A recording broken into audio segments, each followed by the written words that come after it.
예, 은혜로운 찬양 감사합니다.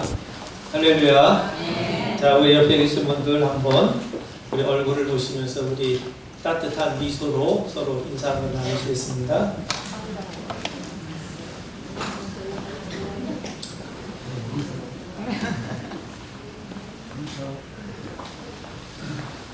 이스라엘과 아람 사람 사이에 전쟁이 발생했습니다.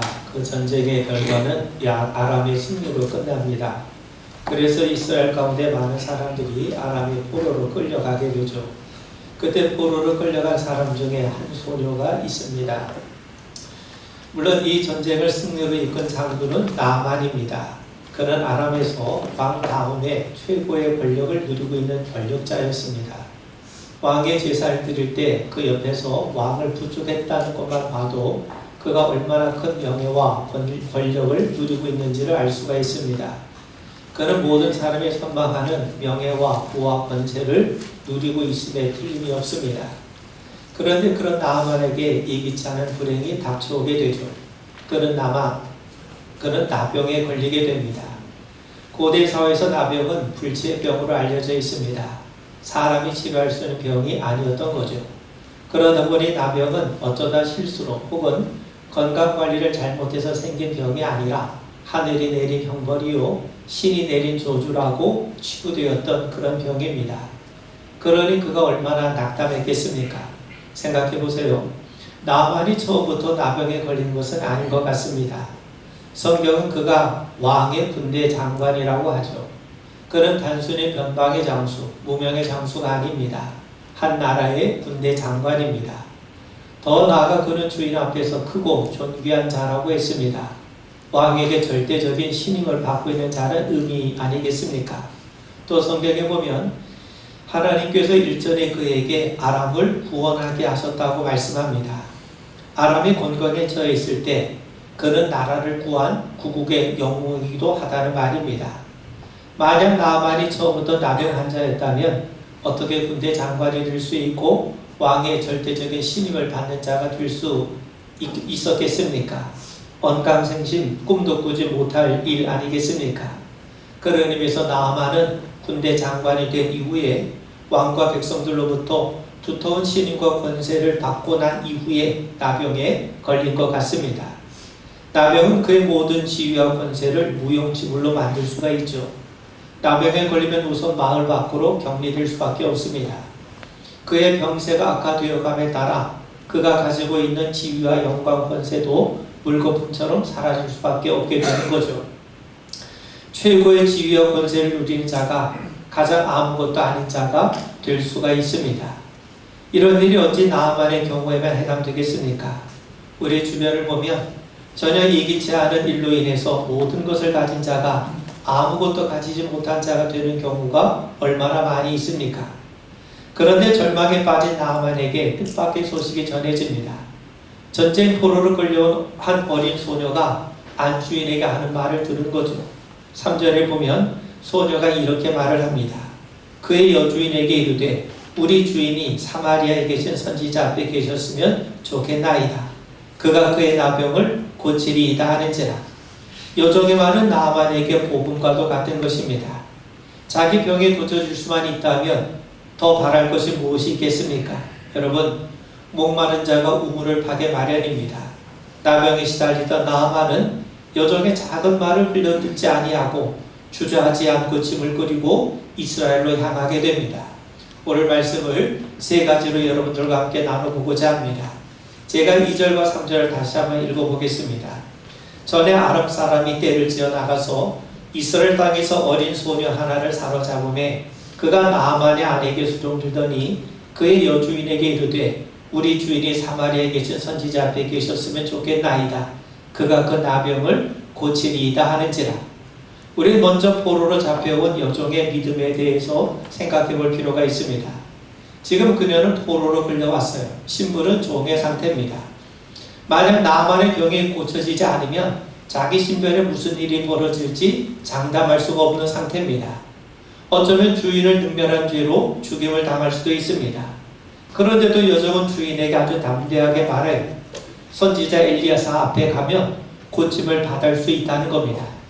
여러분, 여종이 이렇게 담대하게 말할 수 있었던 것은 여종에게 분명한 믿음이 있었기 때문입니다. 그녀는 지금 이스라엘의 하나님을 알고 있어요. 그래서 하나님의 선지자 앞에 가면, 달리 말하면 하나님 앞에 서면 나만의 병도 고칠 수 있음을 받게 될 것을 분명하게 신뢰하고 있었던 겁니다. 여러분, 우리는 다윗의 이야기를 잘 압니다. 이스라엘의 블레셋과 전쟁하고 있을 때를 생각해 보세요. 구척장수 골리앗이 이스라엘을 모욕해도 이스라엘 진영에서는 단 한 사람도 대꾸하거나 응전하지 못하고 있어요. 오히려 그들은 골리앗의 신장과 위험에 눌려 두려워 벌벌 떨고 있습니다. 골리앗이 버티고 있는 블레셋 군대에 대항 한 번 하지 못하고 두려워서 탈영하는 병사들까지 생길 정도입니다. 엘라 골짜기 전투의 주에는 단연 골리앗이었죠. 골리앗 위세에 눌려서 어느 누구도, 심지어 이스라엘 왕 사울까지도 두려움에 어찌할 바를 알지 못합니다. 바로 그때 우리가 아는 것처럼 다윗이 나서게 되죠. 여러분, 골리앗은 탁월한 신체에다 엄청난 무기로 무장하고 있어요. 거의 빈틈이 보이질 않습니다. 인간적인 기준으로 보면 그야말로 천하무적이 아닐 수가 없습니다. 반면 골리앗 앞에선 다윗은 어린 목동에 불과하죠. 그야말로 미미한 존재요. 그가 가진 물맷돌이라고 해봐야 계란으로 바위를 치는 벽 아니겠습니까? 그런데 다윗에게는 골리앗에게 없는 하나님에 대한 믿음이 있었습니다. 다윗은 전쟁이 사람에게 달려있는 것이 아니라 하나님께 속한 것임을 분명히 알고 있었던 것이었죠. 그뿐만이 아닙니다. 자신의 양을 칠 때 무서운 맹수의 공격에서 하나님께서 자신을 친히 건져주신 그런 체험도 가지고 있었습니다. 그렇기에 다윗은 하나님을 굳게 신뢰하는 믿음으로 나아갔어요. 그리고 하나님은 다윗의 믿음에 응답하셔서 골리앗을 넘어뜨리게 하셨던 겁니다. 여러분, 어떤 분이 믿음을 두 가지로 나눕니다. 어학 믿음과 바다 믿음으로 나눕니다. 어학 믿음이라는 게 뭡니까? 여러분, 어항 속의 물고기는 세상이 어항 크기만큼인 줄 압니다. 마찬가지로 어학 믿음은 하나님을 작은 하나님으로 여겨요. 믿음으로 보는 것이 아니라, 성경을 통해 하나님을 보는 것이 아니라 자신의 생각이나 경험으로 하나님을 가두어 둡니다. 어학 믿음으로 보면 하나님은 자기가 만든 어항만큼 작은 분일 수밖에 없는 거죠. 반면 바닷속의 물고기는 바다가 무한하다는 걸 압니다. 마찬가지로 바다 믿음은 하나님이 정말 큰 하나님이심을 믿고 고백하게 되죠. 하나님이 인간의 경험이나 상식을 뛰어넘으시는 분이심을 알고 있는 겁니다. 그렇기 때문에 하나님의 300명을 가지고도 10만의 미디안을 물리치실 수 있으시고, 말씀만 믿고 묵묵히 걷기만 해도 여리고성이 무너질 뿐만 아니라 돌멩이 하나만으로도 골리앗을 물리치는 역사를 기대하고 바라볼 수 있게 되는 겁니다. 여러분, 어린 여종은 어학 믿음이 아니라 바다 믿음을 소유한 여인이었어요. 그렇기 때문에 그녀는 포로요 종의 신분임에도 불구하고 이스라엘의 선지자 곧 하나님에게로 나아가면 주인의 병이 고침을 받을 수 있을 거라고 담대하게 말할 수 있었던 겁니다. 자, 이제 나아만은 아람 왕의 친서를 가지고 이스라엘 왕을 찾아갑니다. 그런데 이스라엘 왕은 어떻게 반응을 합니까? 우린 여기서 여종의 믿음의 모습과 이스라엘 왕의 모습을 서로 비교해 볼 수가 있습니다. 여종은 확신에 찬 어조로 이렇게 말을 하죠. 3절 말씀을 제가 다시 읽어보면, 우리 주인이 사마리아에 계신 선지자 앞에 계셨으면 좋겠나이다. 그가 그 나병을 고치리이다. 반면에 나아만을 고쳐줄 것을 당부하는 아람 왕의 진서를 받은 이스라엘 왕은 어떻게 반응합니까? 6절과 7절 한번 보세요. 이스라엘 왕에게 그 글을 전하니 일렀으되, 내가 내 신하 나아만을 당신에게 보내오니 이 글이 당신에게 이르거든 당신은 그의 나병을 고쳐주소서 하였더라. 이스라엘 왕이 그 글을 읽고 자기 옷을 찢으며 이르되, 내가 사람을 죽이고 살리는 하나님이냐? 그가 어찌하여 사람을 내게로 보내 그의 나병을 고치라 하느냐? 너희는 깊이 생각하고 저 왕의 틈을 타서 나와 더불어 시비하려 함인 줄 알라 하니라. 여러분, 나병 환자 나아만을 사이에 두고 포로로 끌려온 어린 여종과 이스라엘 왕의 모습이 아주 극명하게 대조를 이룹니다.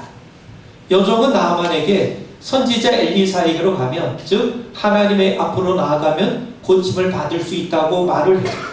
자칫 일이 성사되지 않으면 목숨을 잃을지도 모릅니다. 그런데도 여종에게서는요, 고민하거나 걱정하거나 두려워하는 모습이 전혀 나타나지 않습니다. 반면 이스라엘 왕은 주변에 신하가 널려 있고 그 중에는 하나님의 사람 선지자 엘리사가 있음에도 불구하고 고민하고 잠을 이루지 못할 만큼 번민하고 두려워하고 있어요. 여종은 하나님께로 나아가면 나만의 병이 고쳐질 수 있다고 확신한 반면에 오히려 왕은 두려움에 사로잡혀서 오히려 나만보다 더 심각한 마음의 병을 앓고 있다는 겁니다. 그렇다면 무엇이 이런 차이를 만들어내는 겁니까? 바로 하나님에 대한 지식이에요. 하나님을 아느냐 모르느냐의 차이입니다. 여종은 분명히 말을 합니다. 3절을 다시 읽어보면 우리 주인이 사마리아에 계신 선지자 앞에 계셨으면 좋겠나이다. 그가 나병을 고치리이다. 포로로 끌려간 여종은 선지자 엘리사에 대해서 알고 있는 것 같습니다. 엘리사를 통해 행하시는 하나님의 일들을 알고 있었다는 겁니다. 엘리사를 알고 있다는 것, 하나님에 대해서 알고 있다는 것 아니겠습니까? 반면 왕은 걱정과 근심의 마음의 병만 알고 있지 이스라엘 안에 선지자가 있고 하나님이 계시다는 사실을 알지 못하고 있어요. 잡혀간 소년은 선지자에 대해서 알고 있는데 정작 왕은 자기 나라의 선지자가 있다는 사실조차 모르고 있다고 하는 사실입니다. 여러분, 정말 과연 그럴까요? 정말 이 왕이 하나님에 대해서 선지자에 대해서 모르고 있는 겁니까? 그렇지 않아요. 열왕기하 3장에 보면 모압이 이스라엘 배반해서 전쟁을 치르게 됩니다. 그때 왕은 유다와 에돔과 연합해서 모압과 전쟁을 하게 돼요. 근데 군사와 가축에 먹일 물이 부족하게 됩니다. 그래서 그들이 절망할 때 선지자 엘리사가 예언을 하죠. 이 골짜기에 개천을 많이 파십시오. 그러면 하나님께서 비록 바람도 보지 못하고 비도 너희들이 보지 못하지만 이 골짜기에 물이 가득하게 채워져서 너희 가축과 짐승이 마시게 하실 거라는 겁니다. 그뿐만이 아니라 골짜기에 물이 채워지는 것은 하나님 보시기에 아주 작은 일뿐만 아니라 하나님은 반드시 모압과의 전쟁에서 이스라엘이 승리할 수 있도록 도우시겠다고 분명히 예언을 합니다. 그래서 다음날 왕이 나가보니까 엘리사의 예언처럼 물이 에돔 쪽에서부터 흘러와서 골짜기를 가득 채운 것을 보게 돼요. 그뿐만이 아닙니다. 하나님께서 엘리사에게 주신 예언처럼 이스라엘 왕이 모압을 물리쳐서 승리를 하게 됩니다. 여러분, 여종은 엘리사 선지자를 통해서 하나님이 역사하신 것을 아마 소문으로 들었을 거예요. 반면 왕은요, 선지자 엘리사를 통해 전쟁에 승리한 경험을 직접 가지고 있어요. 소년은 간접적으로 소문을 들었음에도 믿음으로 반응하는데 왕은 직접적으로 하나님의 능력을 체험했음에도 불구하고 하나님을 여전히 불신하고 있다는 말입니다. 이 말은요, 이스라엘 왕이 하나님을 의도적으로 믿지 않았다는 뜻입니다. 하나님을 찾으려고 하지 않을 뿐만 아니라 찾으려 생각조차 하지 않고 있었다는 거예요. 정말 의도적으로 하나님을 불신하고 거부하고 있다는 겁니다. 그런데도 하나님이 어떻게 반응하십니까? 하나님께서 은혜를 베푸세요. 왕이 선지자를 찾지 않았음에도 오히려 하나님은 엘리사를 왕에게 보내서 그에게 도움을 주게 하십니다. 8절에 보시면 하나님의 사람 엘리사가 이스라엘 왕이 자기 옷을 찢었다함을 듣고 왕에게 보내 이르되 왕이 어찌하여 옷을 찢었나이까? 그 사람을 내게로 오게 하소서. 그가 이스라엘 중에 선지자가 있는 줄 알리이다 하니라. 앞서 말씀드린 대로 이스라엘 왕은 이미 하나님의 은혜를 경험하고 전쟁의 승리를 했어요. 그런데도 의도적으로 하나님을 멀리하고 우상을 숨기고 있습니다. 그런 그가 나아만으로 인해서 골머리를 앓고 있을 때 하나님은 오히려 선지자를 보내셔서 먼저 은혜를 베풀고 계십니다. 엘리사는 자신을 무시하던 왕이 자기에게 와서 제발 도와달라고 말할 때까지 기다릴 수도 있었을 거예요. 그러게 되면 선지자의 체면과 위신이 높아질 수 있지 않겠습니까? 그런데도 엘리사는 그렇게 하지 않았습니다. 엘리사에게 중요한 것은 자신의 위신을 높이는 게 중요한 게 아닙니다. 이스라엘 왕이 이번 기회를 통해서 더 하나님을 온전히 알게 되고 더 나아가 이스라엘 백성들이 하나님 앞에 온전한 제사를 드리고 그분의 말씀대로 사는 것, 이것이 바로 선지자가 바란 것이고 이것이 곧 하나님의 마음이요 하나님의 뜻 아니겠습니까? 여러분, 하나님이 바로 그러하신 분입니다. 세상은 도와달라고 하면 우리를 약자 취급해서 무시하거나 갑질하기 쉬워요. 그런데 하나님은 인간이 도움을 요청하기도 전에 도와주세요. 아버지 되신 하나님은 우리에게 있어야 할 것을 아십니다. 왕이 하나님을 찾지 않았음에도 불구하고 하나님은 먼저 왕에게 선지자를 보내셔서 그를 돕고 계십니다. 그래서 하나님의 도움을 은혜라고 하는 겁니다. 그리고 은혜는 하나님만이 행하시는 것이 되는 겁니다. 그렇다면 이제 나아만은 왕의 진서를 갖고 많은 선물을 꾸려서 이스라엘로 오게 됩니다. 그런데 왕이 두려워하죠. 왜 그렇습니까? 나아만을 고치지 못하면 이것을 빌미 삼아 이스라엘을 공격할 구실로 삼을 거라 착각했기 때문입니다. 그래서 왕은 전후좌우 상황을 제대로 확인하지도 못한 채 질의 겁을 먹고 두려움에 사로잡힌 거죠. 그런데 생각해 보세요. 나아만이 온 것은요, 왕이 자기를 고쳐줄 거란 기대감을 가지고 온 것이 아닙니다. 나아만이 이스라엘에 온 것은 선지자 엘리사를 만나기 위해서 온 거예요. 여종의 선지자 엘리사 앞에 가면 고침을 받을 수 있다고 얘기했지 왕에게로 가야 고침 받을 수 있다고 하지 않지 않았습니까? 그래서 엘리사는 왕에게 사람을 보내서 나아만을 자기에게 보내라고 요청을 했던 겁니다.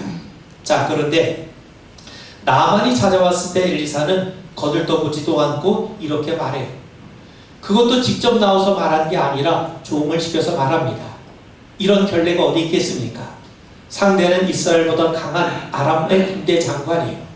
왕조차 그를 두려워하는데 엘리사는 직접 나와 벽에 맞는 영접을 한 것이 아니라 오히려 종을 시켜서 이렇게 말을 합니다. 우리가 읽지 않았지만 10절 한번 보세요. 10절에 보면 엘리사가 사자를 그에게 보내 이르되 너는 가서 요단강에 몸을 7번 씻으라. 네 살이 회복되어 깨끗하리라 하는지라. 여러분, 엘리사가 한 말은 요단강에 가서 7번 몸을 담그면 병이 낫는다는 겁니다. 그런데 여기서 강조점은 요단강이 아닙니다. 7번 몸을 담그라는 것이 아닙니다. 우리는 성경을 바로 이해해야 됩니다. 여러분, 이스라엘이 여리고와 싸울 때 하나님은 성을 매일 한 번씩 돌고 마지막 날에는 7번 돌게 하세요. 그때 여리고가 무너졌습니다. 그들이 성을 돌았기 때문에 여리고가 무너졌다고 말하면 곤란합니다. 만약 7번 돌았기 때문에 여리고가 무너졌다면 앞으로 이스라엘 백성들은 적들과 싸울 필요 없이 그저 성만 돌면 되지 않겠습니까? 성을 7번 아니라 70번 돈다고 해서 성이 무너집니까? 무너지지 않습니다. 여러분, 여리고가 무너진 것은 성을 7번 돌았기 때문에 무너진 것이 아니라 하나님께서 그 방법으로 하나님 당신을 이스라엘 백성들에게 알리고자 하셨기 때문에 그렇습니다. 성을 돈다고 성이 무너지는 게 아닙니다. 그런데 하나님 말씀대로 순종했더니 그래서 성을 돌았더니 무너졌어요. 하나님은 여리고 사건을 통해서 하나님께 순종하는 것뿐만 아니라 진정한 승리는 하나님께서 주신다는 것을 이스라엘 백성들에게 실물 교육을 통해 가르쳐 주신 겁니다. 여러분, 엘리 시대에 블레셋과 싸울 때 이스라엘 백성들은 4,000명의 군사로 출전하다 그만 전쟁에 패하게 됩니다. 그러자 이번에 3만의 군사를 동원했고 거기다 하나님은 법궤까지 가지고 나가면 승리하리라 확신을 합니다.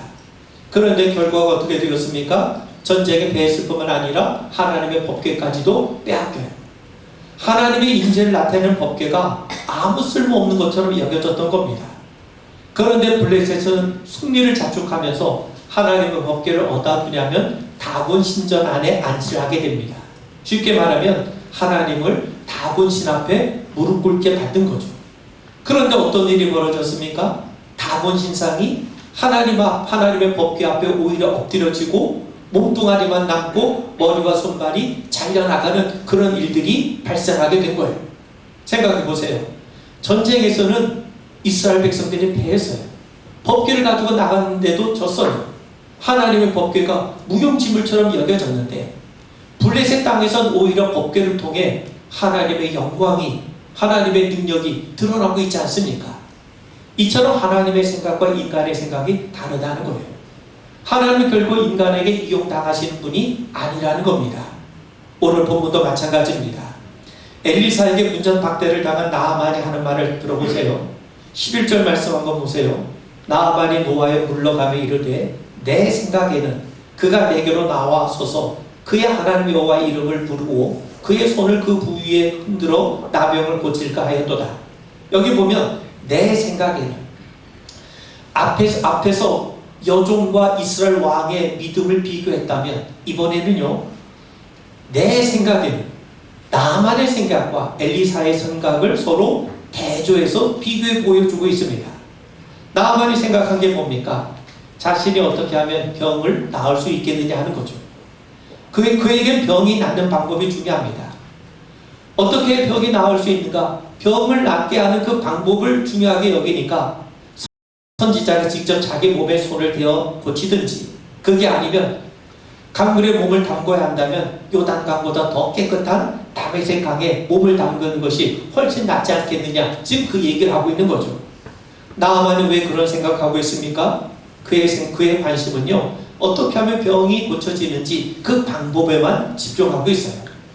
병을 고치면서도 자기 체면, 자기 위신을 고려하고 있기 때문에 그렇습니다. 자신은 비록 병자이지만 그래도 한 나라의 군대 장관이라는 건 아니겠습니까? 여러분, 요단강에 몸을 담그려면 어떻게 해야 됩니까? 옷을 벗어야 돼요. 누군가에게 알몸을 드러낸다는 것은 그 당시 고대 사회에서 가장 수치스러운 일이었습니다. 그러니 그 수치스러운 일을 당하고 싶지 않은 거예요. 명색이 자기가 한 나라의 군대 장관인데 어떻게 그것도 자기 약속 이스라엘 백성들 앞에서 자기 수치를 다 보일 수 있겠느냐는 거죠. 그런데 하나님은 나아만에게 말씀하십니다. 네 알량한 명예, 네 위엄, 자존심을 버리라는 거예요. 여러분, 우리 주변에 내가 죽으면 죽었지 자존심 버리지 못하는 경우가 얼마나 많이 있습니까? 나만도 마찬가지예요. 그런 자존심 때문에 요단강에 들어가기를 주저하는 거예요. 그만큼 자존심이 강한 거죠. 그런 자존심 가지고는 그 누구도 하나님을 제대로 만날 수 없다고 성경은 우리에게 말씀하고 있는 겁니다. 여러분, 우리가 복음서를 보면 예수님을 하나님의 아들이라고 고백하면서 무릎을 꿇었던 자들은 나병 환자, 중풍병자, 혈루증으로 앓고 있었던 여인, 7 귀신에 시달렸던 막달라 마리아, 개들도 주인의 상에서 떨어진 부스러기를 먹는 다음에 엎드린 수르보니게 여인, 그런 사람들은 모두 자기 자존심을 다 버리고 예수 앞에 진정으로 무릎을 꿇은 사람들입니다. 정말 예수님을 진심으로 만난 흔적을 갖게 된 자들이죠. 우리가 자존심을 버리지 않으면, 자기 생각과 의를 버리지 않으면, 자기가 자기 몸에 치렁치렁 감고 있는 그것을 버리지 않으면 평생 예수를 따라다녀도 진정한 의미에서 그분을 만나지 못한다는 겁니다. 여러분, 많은 사람이 마치 나아만이 엘리사에게 오듯이 예수님께로 나와요. 그런데 엘리사의 집 앞까지만 옵니다. 요단강가까지만 옵니다. 더 이상 들어가려고 하지 않습니다. 요단강에 들어갈 바에야 더 깨끗한 다메섹 강에 들어가는 것이 더 낫다고 우깁니다. 우리는 그리스도인을 하면서도, 순종한다고 하면서도, 하나님의 은혜를 구한다고 하면서도 정작 자기 자존심, 자기 생각에 빠져 요단강에는 들어가려 하지 않습니다. 이것이 바로 기독교인의 수는 많지만 교회에 힘이 없고 세상 사람들에게 우리 믿음이 조롱받는 이유 아니겠습니까?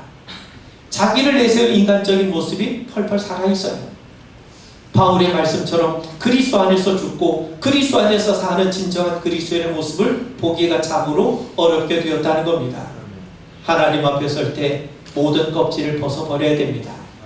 내게 치렁치렁 달려있는 그 모든 장식과 가식을 버려야 합니다.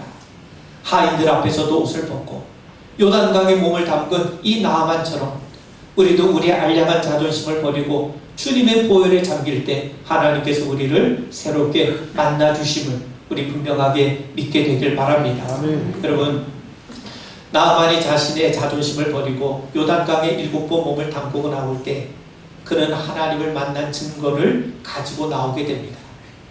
성경은 그의 살이 소년의 살처럼 되었다고 말씀합니다. 14절을 보세요.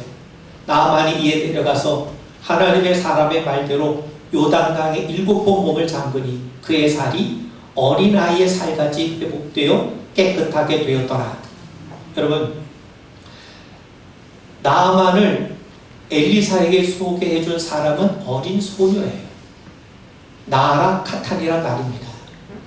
몸이 회복되어 깨끗하게 된 나아만에게 사용된 표현은 어린 아이와 같다고 합니다. 나아르 카톤이란 말입니다. 소녀의 살처럼 됐다는 거예요. 소녀는 여성명사이기 때문에 여성이기 때문에 여성명사 나아라 카탄이라는 말을 썼고, 나아만은 남성이기 때문에 나아르 카톤이라고 하는 남성명사를 썼을 뿐입니다.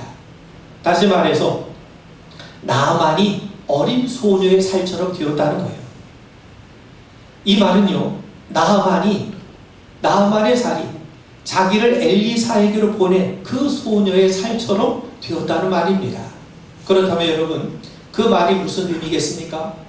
소녀가 나아만을 엘리사에게 보낸 것은 단지 육체적인 질병을 낫도록 하기 위함만은 아닙니다.